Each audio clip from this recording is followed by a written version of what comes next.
This is the fourth talk in our series, and we're hoping to continue this, make this a bit of a tradition, led by GIER, Griffith Institute for Educational Research. And we're really delighted today to invite Emma Rowe, Associate Professor Emma Rowe from Deakin, to be our speaker. There's more people popping in the room, which is really great. Before we begin, though, I would like to acknowledge the traditional owners of the lands on which we are all meeting, and we're all across the country. So, you know, there's many different lands that we're on, that we live on and work on and play on.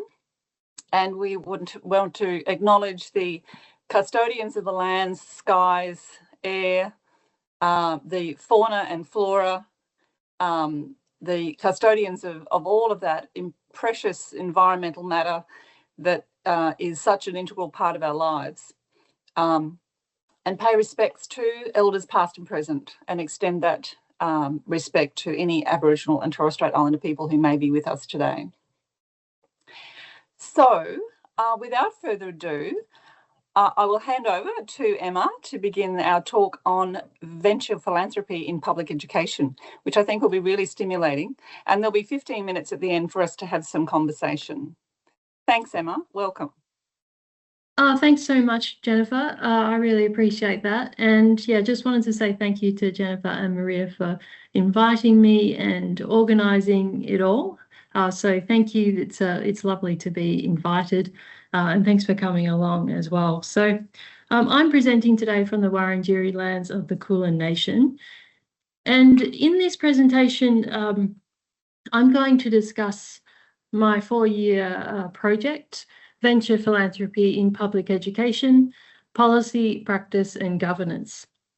This was funded by the Australian Research Council, and you can see the dates there. I'm actually still generating data, so I probably should have said 2026 because I have kept getting extensions with the funds. I ran through some pretty hard years with COVID and things like that. So that has meant that I've been able to kind of keep going. So it has been a very long-term study. Now, I wanted to just briefly touch on my motivations for this project, which was originally the motivation for the project was in the 2011 Gonski report. It was from this recommendation. You can see recommendation 41. The Australian government should create a fund to provide national leadership in philanthropy in schooling and to support schools in need of assistance to develop philanthropic partnerships. So this announcement led to the creation of Schools Plus, and this was significant because for the first time in Australia, organisations could now give to public schools in order to receive a tax deduction. And this was a historical first.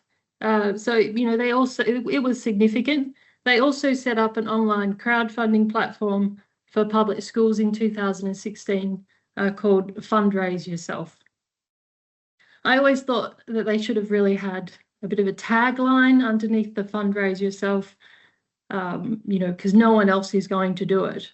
Thought maybe they should have added that to it, but, you know, they never did, which was a missed opportunity, really, wasn't it? So Schools Plus was set up, and it was significant in that it did enable public schools. You could now give to public schools for a tax deduction, and that you could compete with private schools already had this. You could already do this with private schools. So the argument was that it would level the playing field between private schools and public schools. And that really reflected, David Gonski's influence as well, being, he was involved in these sort of private philanthropy for tax subsidies, as a vehicle for tax subsidies. He was involved in these reforms back in the Howard government in the early 2000s. So it really did reflect his influence as well. So there is, I guess today I want to sort of dig underneath the giving, though. If you think of this as a type of iceberg, and at the top of the iceberg we can see, you know, the giving, that is what is public. We want to think about what is underneath the water, or, you know, what you can't see. There's plenty of things that you can't see that are invisible. So there's a you know, much bigger story beyond the giving, and that is how these actors want to influence education policy. So many of these actors are very you know, upfront about this as well, that they want to advocate, they want a seat at the policy table, they want to influence decision-making, policy and practice. Now, this is a photo of the Paul Ramsey Foundation. I took it from their website. It's not Schools Plus, it's a Paul Ramsey Foundation website. Now, I thought this was a useful sort of snapshot, or, you know, how a picture can tell 1,000 words. You know, how giving can get you a seat at the policy table. This is, you know, the literally the federal treasurer of Australia. And now, in order to get yourself at this table, you know, you just have to dip into your savings. $65 million was all it would take to get you at the table. So I guess what I'm trying to impart there is kind of the power that exists within these networks, and also the influence behind giving as well that they seek. And this really captures the spirit of venture philanthropy as well. You know, venture philanthropy, some scholars refer to it as philanthrocapitalism, other scholars refer to it as new philanthropy. And what is kind of distinct about this philanthropy is that it is not simply giving, it is partnering rather than giving. It seeks an exchange on the gift. We might want to think about gift, you know, in quotation marks. There's lots of scholarly critiques of whether it really is, you know, what is a gift? You know, is it a gift if you want something back, sort of question. So it seeks to do good. It seeks to do good with giving. So if you've heard, you know, Bill Gates on this topic, who is, you know, one of those profile people for this kind of topic, you know, he calls it creative capitalism, because it's about shaking up the system. They really do see themselves as rebels outside of the system. They don't see themselves as part of the system. They see themselves as really outside of the system, shaking it up and trying to do good with their money. And we will talk a bit about that doing good aspect as well. But it is entrepreneurial, sees itself as entrepreneurial, high impact as well, really want tangible, be able to point to tangible impact, and high engagement. And that's something that I've seen a lot in my interviews as well, you know, wanting to engage, wanting to be hands-on with the giving. So it's not simply giving, it is being hands-on and having an impact as well.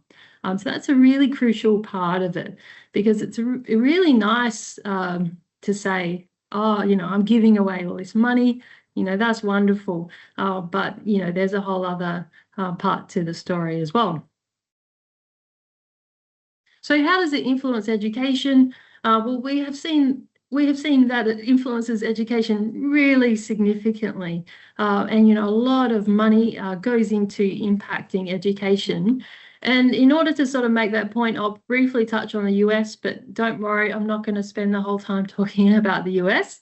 But the US is a good example to start with, simply because of the size of the foundations that we have there and the extent of impact as well. This is from a book, this chart. You can see some of those big foundations, the Gates Foundation, the Broad Foundation, Kellogg and Ford.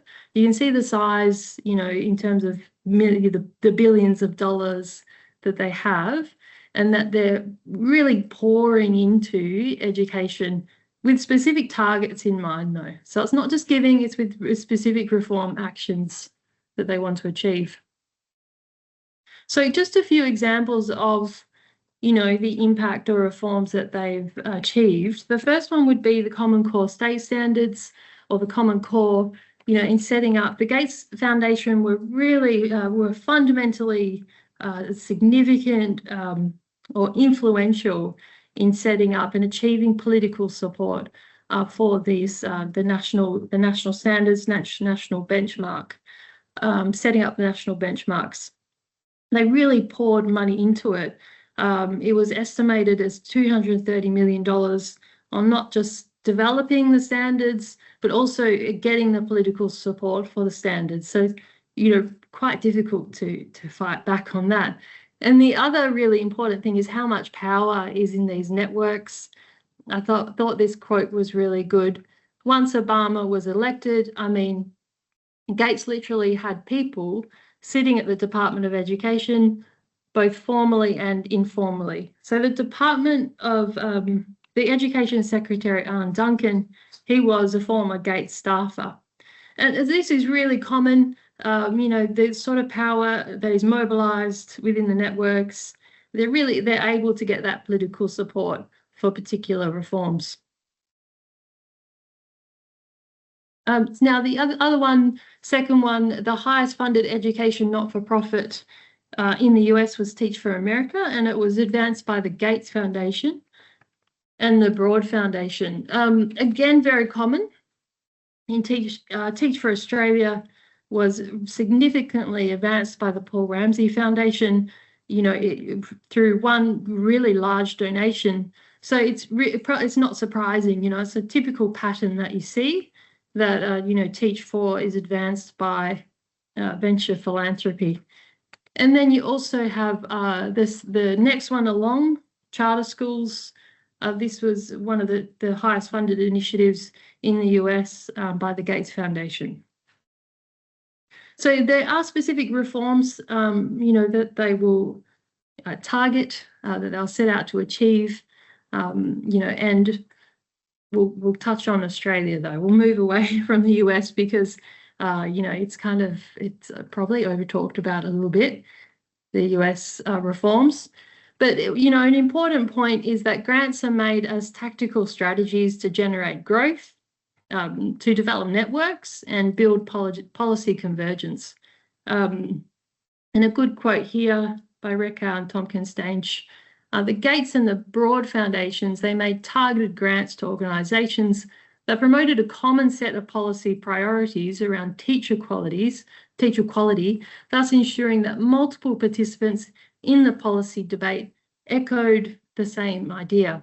And this is the idea of the echo chamber, setting up an echo chamber so that the same idea or the same concept is you hear it constantly on repeat, and it becomes a bit like, the Bible. And I'm sure you can all think of what is being repeated currently in Australia in terms of what is the standard, the gold standard we should all be aiming for, evidence-based practice on repeat. So, you have the echo chamber that is set up, and really tactical grants are used to really establish that as well.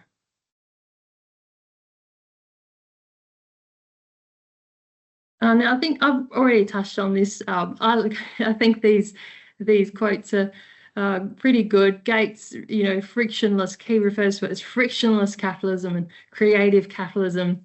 But I would argue it's definitely not frictionless, because we're actually seeing the wealth gap grow much larger than it has before. So we haven't seen the evidence that venture philanthropy actually redresses poverty. We haven't seen that happen. So actually seeing wealth gaps grow in terms of the winners are winning more in terms of they have more of the pie.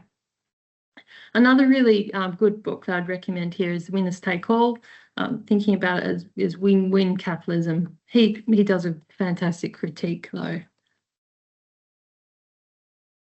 So there are lots of ways that venture philanthropists have been referred to. They've been described as liberal communists, boardroom progressives, rebels up against the powerful, not as power itself. That's often, a lot of people working in this space don't see themselves as powerful. They really do see themselves as trying to affect change and, doing the right thing, trying to achieve good, all those sorts of things. I won't read out that quote, but it is a good one. So the way I want to structure it is today is just I will talk about the method of the study, data generated, just very briefly touch on network ethnography, And then I want to talk about knowledge brokers and conceptualization of knowledge brokers, why they are important and why they matter. Some examples, some actual examples of it and how it's happening, and shared agendas and themes within venture philanthropy in education. Some really important ones there, how it shapes traditional government, from government to governance, or the notion of disrupting the system, and how it fundamentally impacts education policy and practice. So network ethnography, the key methods to generate data, you have internet searches, in-depth interviews, attending meetings and events, so taking field notes, and also network mapping as well. Some influences for this that I would look to that I thought were really useful: Stephen Ball and Carolina Junemann, Diego Santori's work there. And also really, I love this paper, Janelle Scott and Haria Jabbar, The Hub and the Spokes. And so they're from the US perspective. Stephen Ball, they're from the UK perspective. So maybe a little bit different in terms of how they talk about it, but really useful texts if you're looking at them. So network ethnography is a combination of social network analysis and traditional ethnography. So it tries to draw on both that network mapping in terms of following people around and connecting nodes in terms of who's influencing what, or what are the networks that are influencing, or where is the money funneling as well? How does the money make it influence education reform? So for this study, this is what I've generated so far: 80 face-to-face in-depth interviews, field work, network mapping, and surveys with public school principals. And you can see there a list of the people, not specifically named, but I guess who they're representing. You see a list there in terms of the interviews that I've carried out. So some of those it represents the most influential philanthropists in Australia at the moment. I'm sure it will shift and change, but yeah, some of the most influential people working in venture philanthropy, and interviewing some of the most senior from those organisations as well. You might have some questions about that at the end, about who I've interviewed. So yeah, happy to answer that, with a lot of being very anonymous about it as well. So some of those interviews were really interesting, quite perplexing at times, because we represent quite different bodies of knowledge. Now I'm thinking, why have I included this quote here? It's probably come for you out of the blue a little bit. This was a quote: "We discovered the science of learning and science of reading, and we really found out that teaching had ceased to be a profession if a profession is judged by a body of knowledge that you apply in a professional context. There was no agreed body of knowledge that had any scientific rigor. It was all just opinion." Now, I might have put this quote here to give, these are maybe how some of the interviews were. I found, I don't want to be, I'm going to be a bit critical. I'm going to try to be a bit careful of that. I was interviewing people who mainly came from a management consultancy background. So many people who go into venture philanthropy, that's the expertise they come from. They've been doing it for a long time, have a lot of expertise in that area, and then they jump into education. So it can be a new thing, and they are managing really large grants, visiting schools, and trying to judge which school should I give this large grant to. How should I judge that? Which school is more competitive than the other one? So that's quite a difficult job as well. It's quite ethically perplexing, I think. And often I felt in the interviews, I guess, Sometimes I felt I was being schooled on certain topics. I was often told, you should be writing about that. I often had that comment during an interview, you really should be writing about this. You really should be writing about that. That became pretty much a par for course during the interviews. And often, I would be, someone would talk to me for a good half an hour about standardized testing or something like that, or this is how standardized testing works and all those sorts of things. So no, they were really interesting space to be, interviews. And also I interviewed principals and teachers as well. So it was trying to interview the funders and also the people who were funding recipients as well. So people who really had to work for the grants.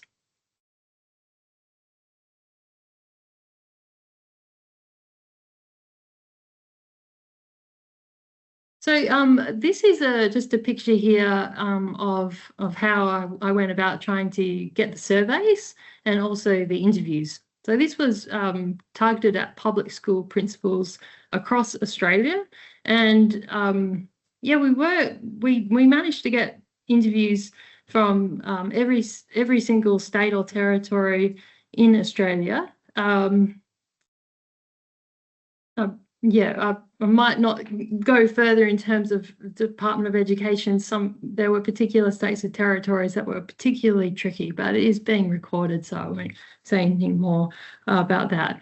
But yeah, it was great to get a really good reception from principals who I found were quite keen to talk on the topic.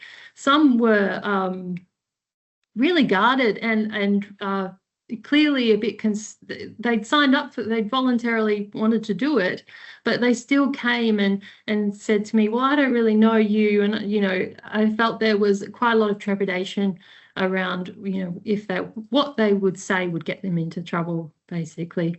There was quite a little bit of that happening. So this was one heading that we had: how does philanthropy impact your working life and your school? And the next one is philanthropy, the answer to public school funding. We had probably 5 or 6 different headings that were used, and we did manage to get some interviews from this. This was great. And principals also completed a survey. So this is just a very small snapshot. It wasn't a long survey. It was actually really short. But, this is just a set of statements that include both positive and negative statements about philanthropy. One statement that you can't see there was the statement, public schools are underfunded, and that received the highest proportion of agreement for across 2 years.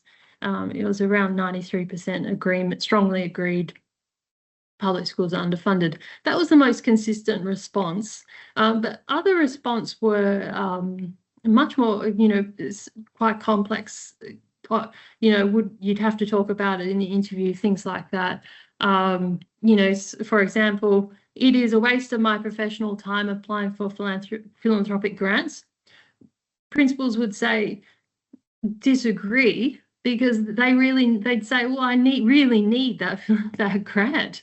It's a kind of a non-negotiable. If I don't get it, I can't have working toilets, or, I can't have something that is really necessary in my school. So, they'd say it's not a waste of my time.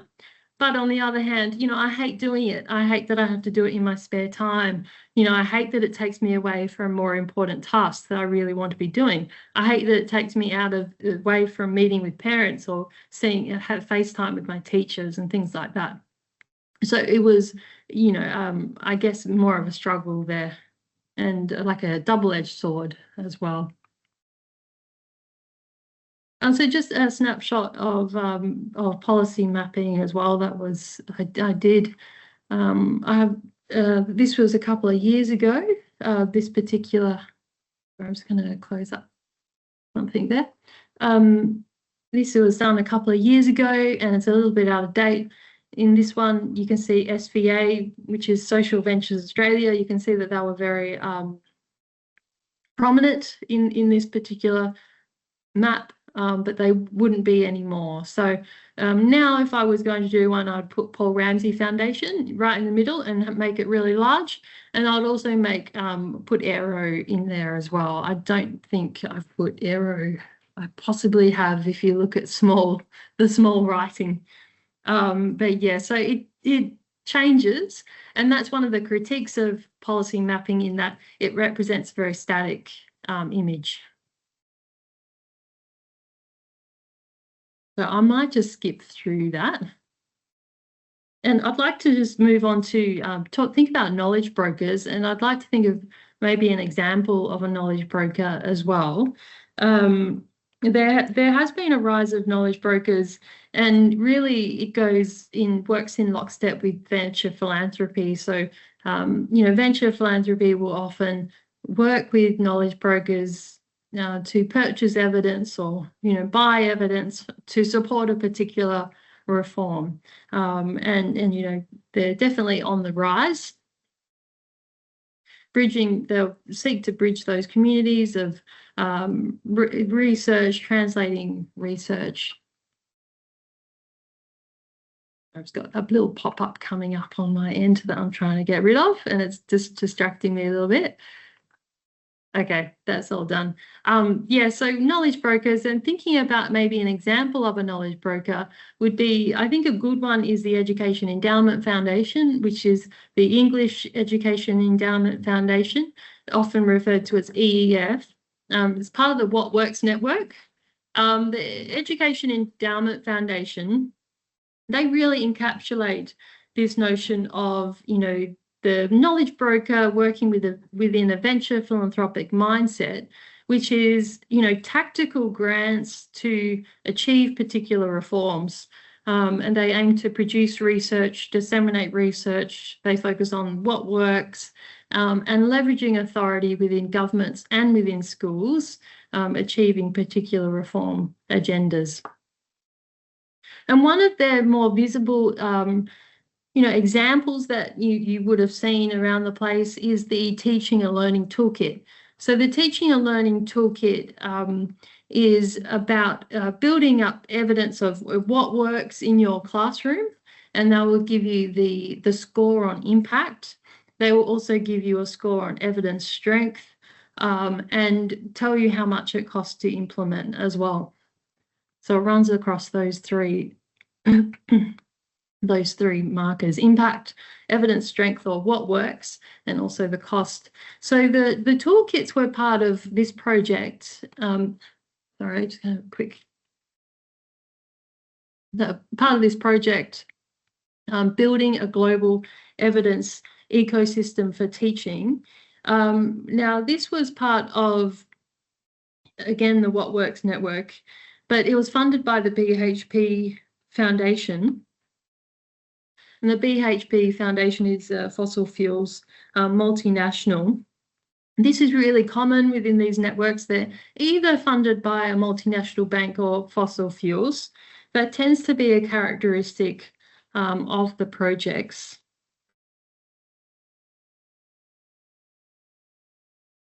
So building a global evidence ecosystem for teaching, and it encompasses 4 areas. And the first one, the Teaching and Learning Toolkit, which was their flagship resource for teachers and schools. It helps practitioners identify what works. And it tries to bypass context as well. So, no matter what context or country you're working in, you can identify, what works. It also put a real emphasis on testing.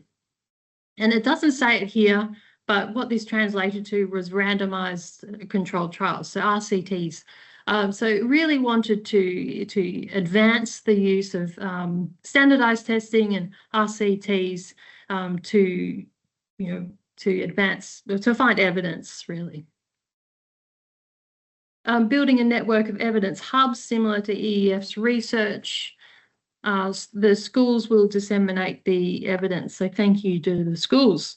And they'll also establish EEF-style organisations in partner countries to act as evidence brokers.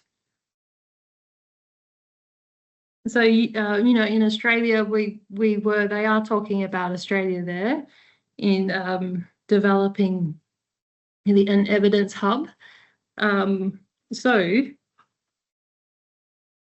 well, I guess, you can think about it as trying to increase testing or RCTs, standardization and incentivization as well, incentivized policies. So in Australia, we saw, the way that this unfolded in Australia was EEF passed on money to Social Ventures Australia, or they funded evidence for learning. And see, I'm sure you've heard of evidence for learning. Evidence for learning are owned by Social Ventures Australia. And I think sometimes that can get, all the different organisations that kind of floating around. These networks can get a bit confusing because the sheer kind of quantity of them, and they always abbreviate their names as well. So Evidence for Learning is owned by Social Ventures Australia, and EEF sort of funneled money, funneled funding to set up Evidence for Learning. Evidence for Learning, one of their primary, reasons for being set up was to act as a pilot for what turned out to be Aero. They wanted to be a pilot for Aero, and they wanted to use Evidence for Learning to lobby, keep lobbying the government to set up Aero, which they did really effectively over a number of years. And then, we saw that play out on the Aero expert board. They've recently tried to shift that up, I've noticed, but we saw Kevin Collins sit on the Aero expert board for years, and we also saw SVA donors sit on the expert board as well for Aero. So you can see that the network really reproduces itself over and over. So the EEF, they funded it to get the teaching and learning toolkits into Australia. Still quite influential, these toolkits too, I would argue. And if you click through if you go and have a look at the toolkits, you will see at the moment, it does change, but at the moment they have rated as one of the top, top what works at the moment is metacognition and self-regulation.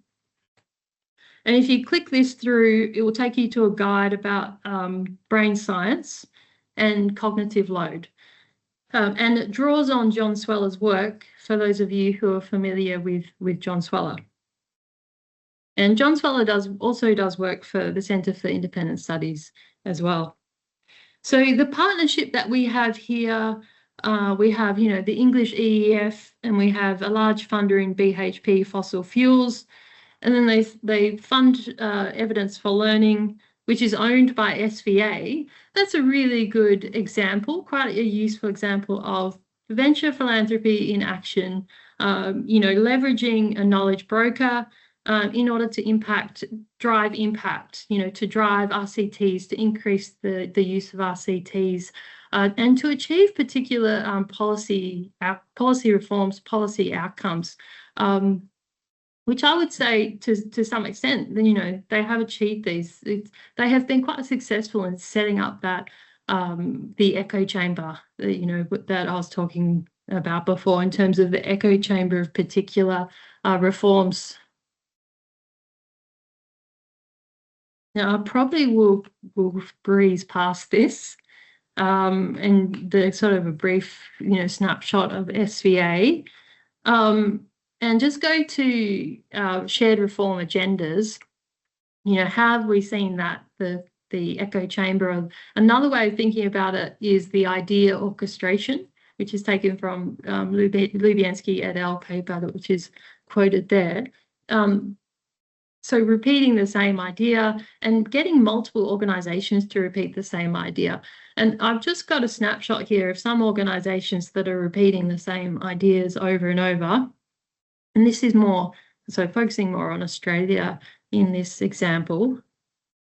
And we saw this recently in the Strong Beginnings report as well, that was done in 2023. We saw that the influence of these organisations, I think, I would argue very front and clear, in very visible ways, in very overt ways as well. We saw that influence play out in the What Works movement. Evidence-based practice, we'll hear brain science, neuroscience, metacognition, science of learning, science of reading. And there's always the backing track of CIS as well, Centre for Independent Studies. There's always that backing track of CIS, which will be advancing the similar kind of tropes as well around evidence-based teaching. And the snapshot that you're seeing there, the right, from me is my right-hand side, that's from EEF. So, you know, repeating that as well. We saw it in the Strong Beginnings report, the brain and learning, which was #1 in the priority reform, in embedding this curriculum into initial teacher education programs.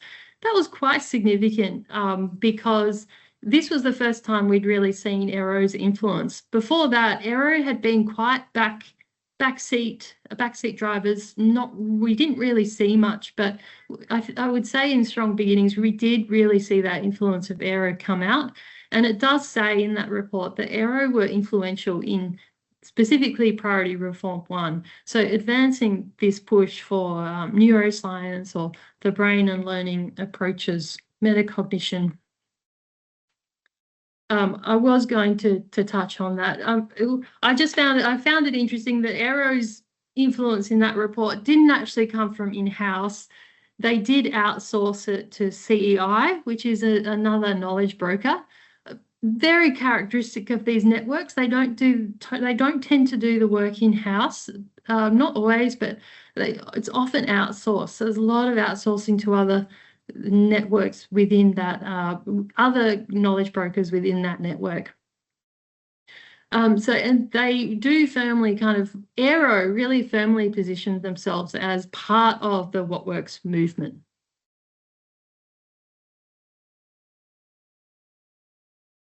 Now I'll just show this one and then move on. But the Strong Beginnings report, this is what you're looking at here is the, it's really small for me, but hopefully it's not as small for you, but it's the key references. So the mandated readings as part of the brain and learning. So this is required readings for ITE students.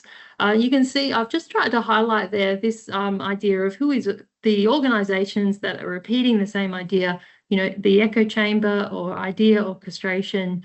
You can see a similar trend in who is, you know, who is pushing it or which organizations are getting picked. Yeah.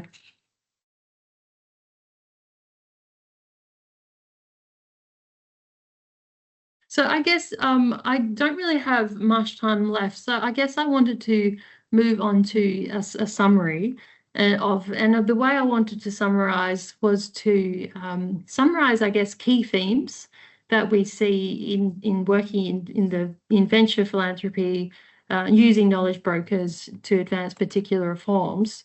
You know, what are the key themes that we see coming out of these networks? And one of these is, I would argue, is this notion of disrupting the system or catalyzing systemic change. So this kind of language is really quite standardized, or it's all the time. It's very consistent. You'll hear this language consistently. And I guess the point I wanted to make there is that they are not seeking micro changes or small changes. These are changes that are aimed to be, you know, transformational or systemic, you know, really significant changes. And I would argue, you know, in that there is a lot of hubris at play in terms of thinking about, you know, their solutions as the best solutions. And it's not really about a conversation. So there's often not a conversation about, you know, what is needed. It is more, you know, they have the solutions and they will provide the solutions to you. So it's not a conversation. It's more about the solution that's provided. And these are consistently market-oriented solutions as well. So I've got a quote here. You know, one of our core goals is not only to disrupt the system for the purposes of improving impact, but also to increase efficiency and effectiveness.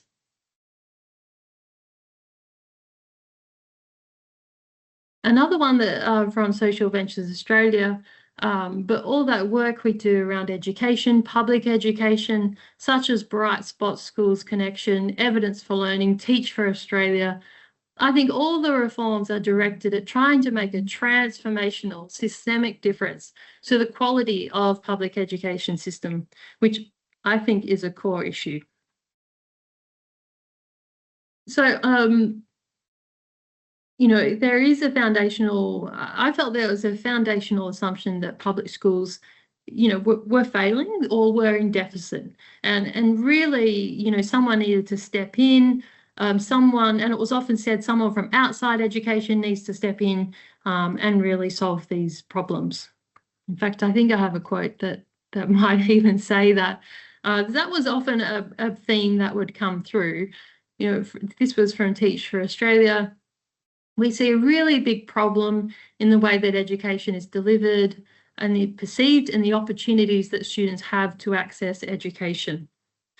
I mean, on one hand, you know, I'm interviewing these people and I think it's understandable that they would try and sell their, you know, their product to me or their service, or, you know, they will try and sell it to me. I think it's human nature to say, well, you know, what we're doing here is wonderful, outstanding. You know, I think that's probably part of the process that you can expect.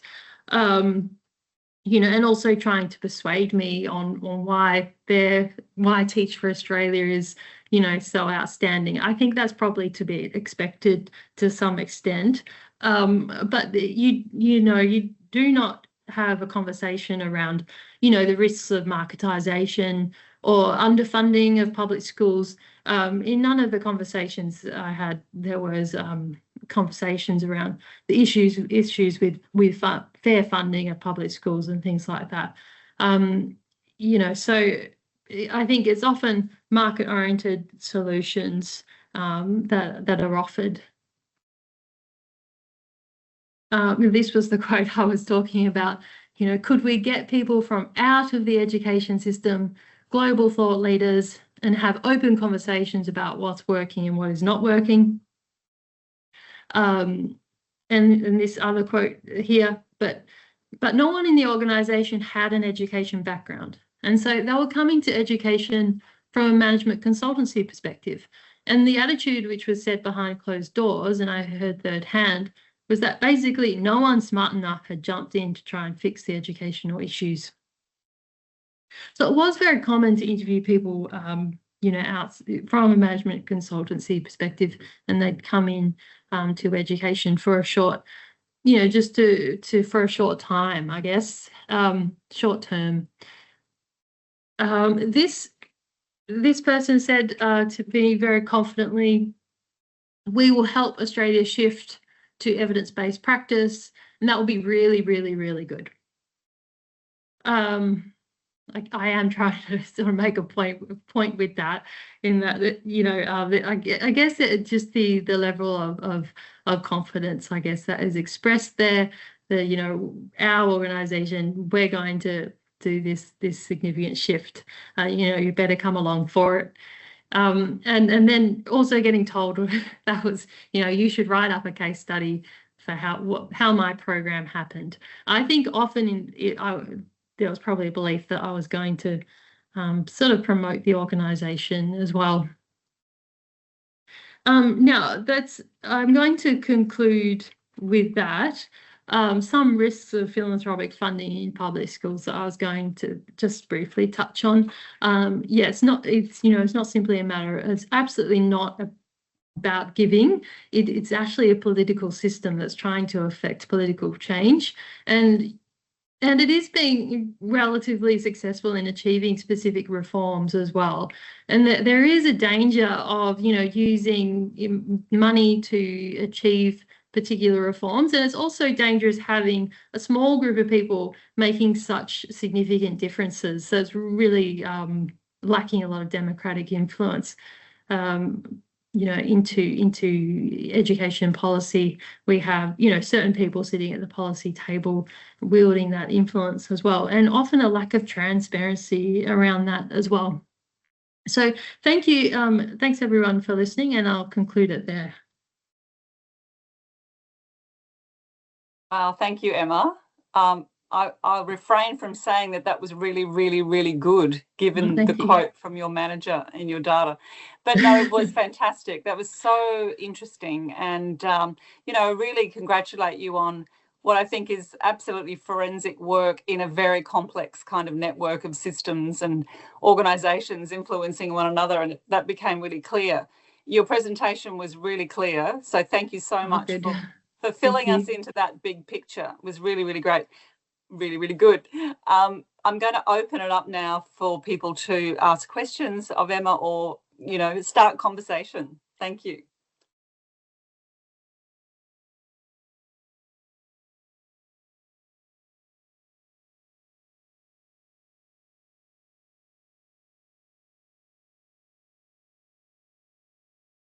Fran, are you trying to say something, but you're on mute?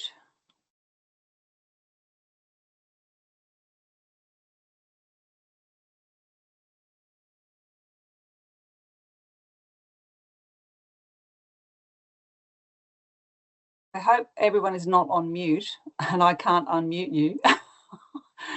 Is Maria still in the room or is she popped out? Yes, I am here and all the participants, no, they can unmute themselves or sorry, it's someone trying to speak up now. Sorry.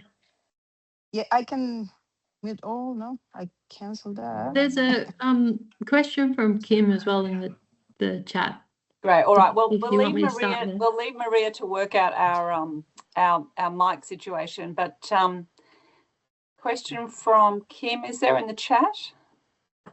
I can't see that. It says, in interviews, did anyone clarify what underfunded means? I wonder what suitable or enough funding might look like. Are there discussions on this point in the literature?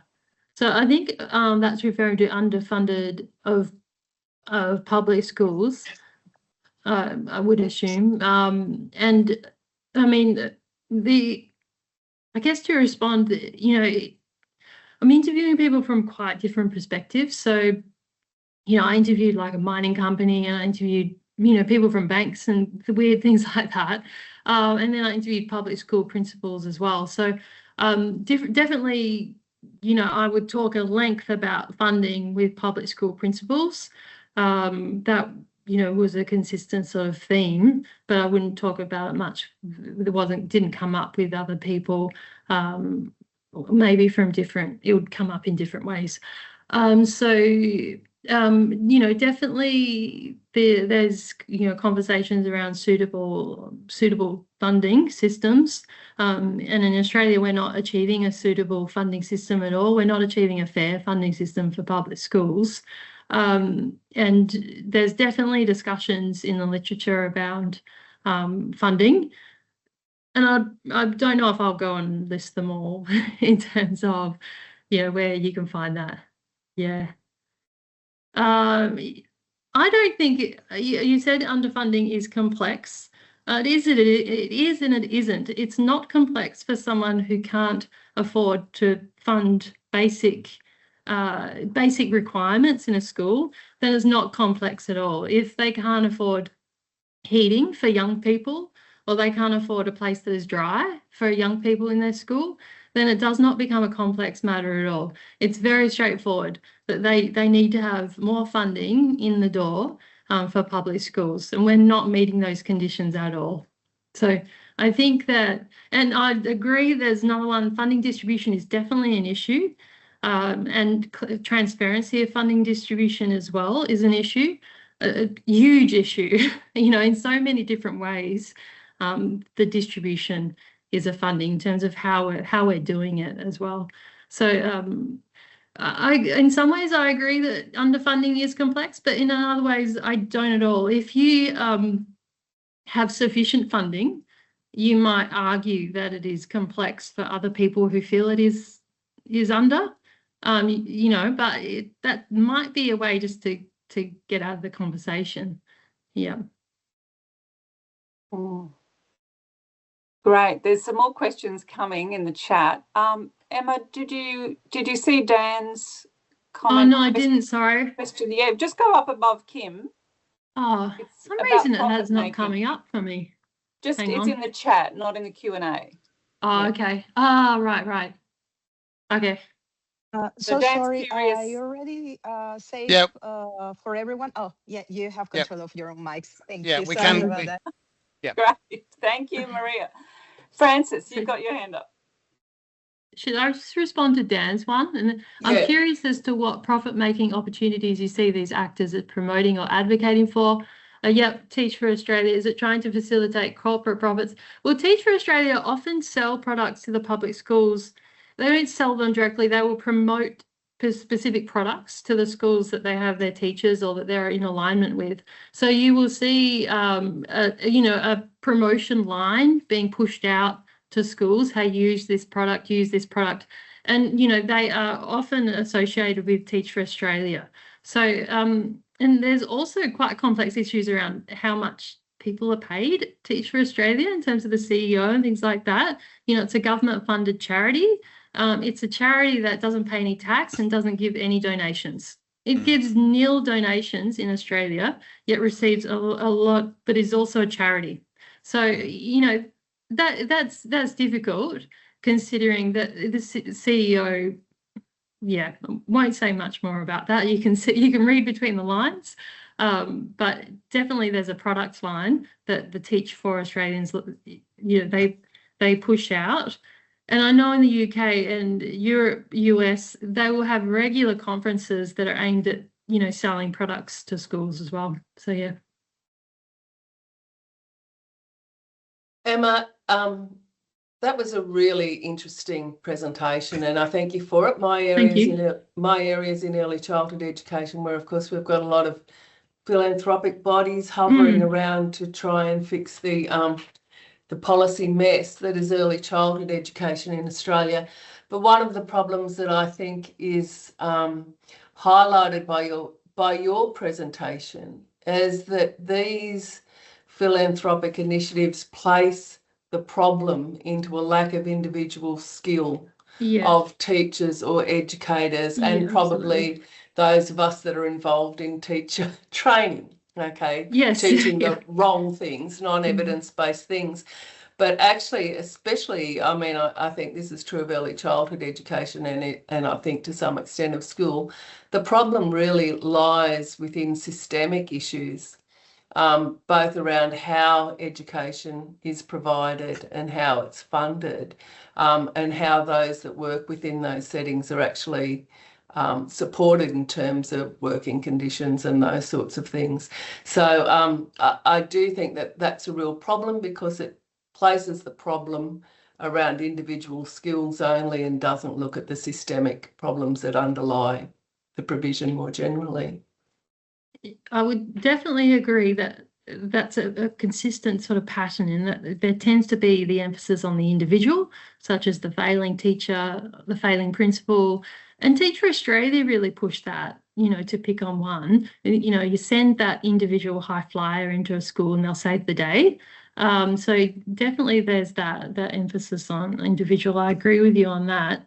I do sometimes get asked about early childhood, and I have to say up front, I'm not an expert on early childhood policies. It's not really where my focus tends to be, so I don't like to speak out of turn. I think I often get asked about that because of how busy it is with Venture Philanthropy. Social Ventures Australia, that was their first place where they put all their efforts to turn profit from early childhood education. So I can definitely understand the link and see the link. It's just probably outside of my knowledge base there. But so probably not a great answer to your question. Oh, no, it's not a question, it was a comment. And I guess one thing I'll just add, I'll be really quick, is I think the discourse around that educator knowledge isn't good enough is very strong, and it is that overriding of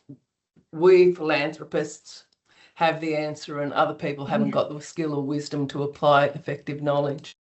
We have the answer, and there's a book that makes that quote fantastically. That they are the problem fixers. So they come in, they'll fix the problem. It's that consultant rationale that, hey, we can come in, we can fix it for you. And one person who I spoke to, I showed her quote showed their quote, I should say, to keep it another, showed their quote early on, I said to them, hey, do you speak to, how did you come to this conclusion? I've tried to ask it in quite a gentle way, but how have you, reached this conclusion? Do you speak to teachers or things like that? And they said, oh, no, I would never speak to teachers.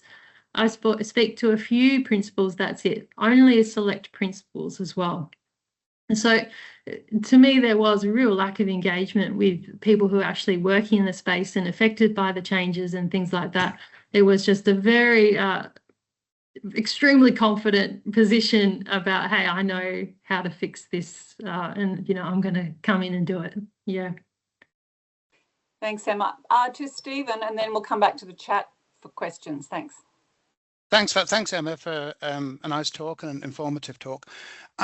The countries that do best, according to PISA in schooling, tend to have just one schooling system.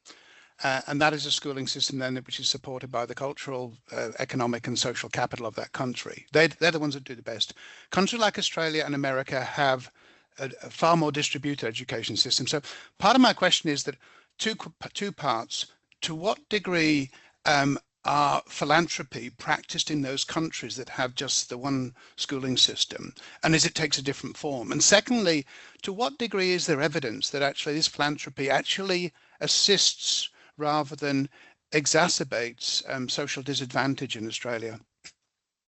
Well, the first part of the question, I've read, just to plug, I read an excellent paper in Journal of Education Policy the other day about Nordic philanthropy, and it was around Lego, the Lego Foundation, and that was a very different. The way that foundation was carrying out philanthropy sounded very different, and they were actively challenging the notion of impact as well. So in their policy documents, they're saying, no, we don't want to talk about impact. We're going to talk about playfulness in learning, things like that. That's Finland. That was in Denmark. All right, but Finland has that focus on play for early childhood. Yeah. I mean, Denmark's getting more privatised, these authors say, and some people leaving public education, like there's a consistent sort of drift out of public system. But yeah, I mean, that was interesting because I think, definitely there are some different examples of how to do philanthropy. I clearly come at it from quite a critical perspective. That's sort of the line I'm taking, but and I guess probably reflects the context I'm working in as well. But definitely there's some examples of different shapes of philanthropy as well. And the second part of the question, I had a response here that went out the door, but just remind me again. Well, I was just wondering, I mean, many of these initiatives, I mean, private schools are probably better placed to secure funding from external sources for the very reasons you mentioned, and that is people in state schools often don't have the resources and time and effort, etc. So I was just wondering to what degree are educational philanthropy actually ending up in public schools and making a difference, rather than not being able to compete with the funds that can be attracted by the private schools. And whether there was evidence, you said, of actually redressing inequality. And I would say, no, there's no evidence that it does redress equality. Rather, the evidence is suggesting the other way. The wealth gap is actually growing. And, there's plenty of cases that have come out of the US around negative examples of the Bill Gates Foundation as well. I'm sure you can think of some of those that, in terms of, when you game this, schools will start to game the grant, try and game it. Of course they will. And then, the reforms are not going to be met anyway. Once you have that sort of mentality in place around, giving out grants for certain reforms, a lot of issues will come into it. So, no, I don't think there's any evidence that it actually redresses inequality. It tends to just mean that principals will be working outside of their 9-to-5 job to fill out really annoying, really long applications for funding. And then there are some often not even hear back about it. you know, at the same time that principals will tell, public school principals in Australia will tell you that they absolutely need some of those grants right now. And you know, they still want them coming in the door. So they're like, it's like a double-edged sword for them. So Thanks, they, Emma. Thank you. That, by the way, that would be a great topic for an ARC application, I think. Thanks, Stephen and Emma. There's a couple more questions in the chat. Jason asks, did you examine other countries such as the UK where philanthropic charities cannot lobby the government? Oh, yeah, good point. I mean, they still do though, right? I mean, I could think off the top of my head where EEF's very much part of the government, and Teach for Australia lobby the government as well. Teach First lobby the government in the UK, very much so for their launch. Maybe that's a rule on paper that sometimes gets stepped over, but I didn't know. My focus was Australia, so it really was trying to take a deep dive into philanthropy in Australia and how it was unfolding in Australia.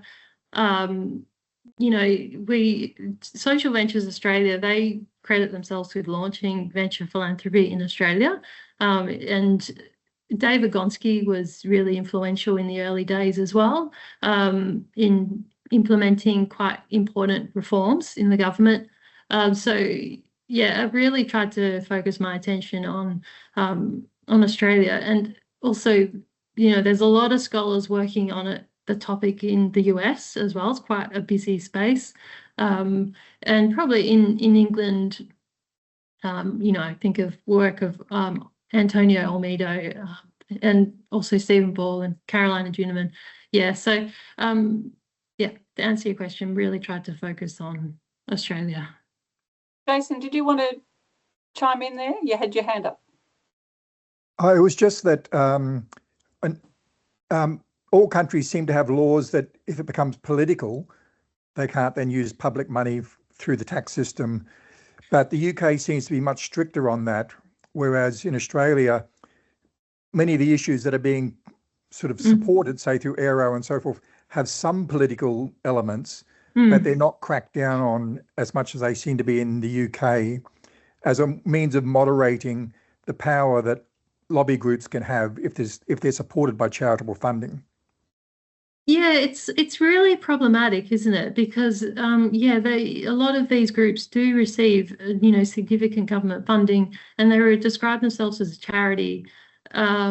But that also applies to private schools. They refer to themselves as a charity, and they have so many tax loopholes and tax subsidies that are just completely unfair. So, you know, I guess we have that issue across the board for giving out, for having unfair structures in place that enable power to really become quite more people having power, aren't they?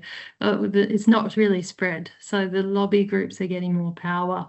So yeah, I mean, I agree with you. Yeah, don't know if there's an easy answer. Emma, there's another question from Ben around who has the role at the education policy making table, which I think is a good one. The voices of those using philanthropy to purchase a role at the education policy making table being given more weight than the principals and the communities. I guess it would depend who you're asking. Yeah, I mean, well, to put it into perspective, you know, Social Ventures Australia lobbied quite hard for Aero, and they did end up getting Aero, and Aero, you know, is arguably quite significant in the, you know, the fabric of education policy now and education research now as well. So I would probably argue that they're, you know, they're more significant, and their voices are given a lot more weight than principals. So I think that venture philanthropy often diminishes traditional stakeholders, such as principals, such as teachers. I think it diminishes their voice, with perhaps the only exception there being is Teach for Australia. You know, you often see these groups recruiting teachers from Teach for, so they tend to like want these particular teachers in their networks. So then they can often say, hey, we've got a teacher on our expert board. And it's often a teach for Australia, because I guess they represent particular ideologies. Teachers will often advocate for particular ideologies. They share the thinking around it. Thanks, Emma. We might end with the last point that Chris Bigham has made. Chris, would you like to talk to your quote there? Thanks. Only that there are echoes of Michael Pusey all through this in economic rationalism. The only sort of faint glimmer of hope when you're talking about powerful allies is to see the mess that consultants have got themselves into in terms of university governance recently has been exposed by current government inquiry. Mm-hmm. The pattern that you identified, Emma, and thank you again for the presentation, which is really terrific, is reproduced in so many fields across the planet in so many different sort of spheres as well, where it's more about powerful allies than having any kind of exercise and trying to get to the truth, whatever that might look like. Which I guess comes back to a more interesting question: is the perception of evidence by these clowns versus the perception of evidence by practitioners. I suspect will be really quite dramatically different. Yeah, absolutely. And, the Aero has been criticised a lot in terms of the evidence they produce. Teachers are pushing back against it as well. It would be my interpretation. And who was online recently saying he'd requested the KPMG report of Aero and he hadn't got it. So they haven't published. Someone might pop up with a name, but so they haven't made it public, the KPMG doing it, but the KPMG report of Aero. So I guess it's a great quote, Chris. I agree. Getting powerful allies and also a lot of money behind them. Often banks or fossil fuel giants will be supporting it, and then it leads to that echo chamber of the ideas. I think we're really seeing it in a big way at the moment with evidence-based practice and, this whole thing around metacognition and neuroscience. I think we really should be careful about those approaches because they tend to stigmatise particular learners. They often reproduce in very covert ways particular tropes about students from low SES backgrounds. I always see that whole idea of, discipline, returning to traditional discipline, but it's specifically aimed at low SES students as well. So there's a lot of assumptions being made. There are often this deficit way of looking at public schools and also low SES students. Thank you for that question.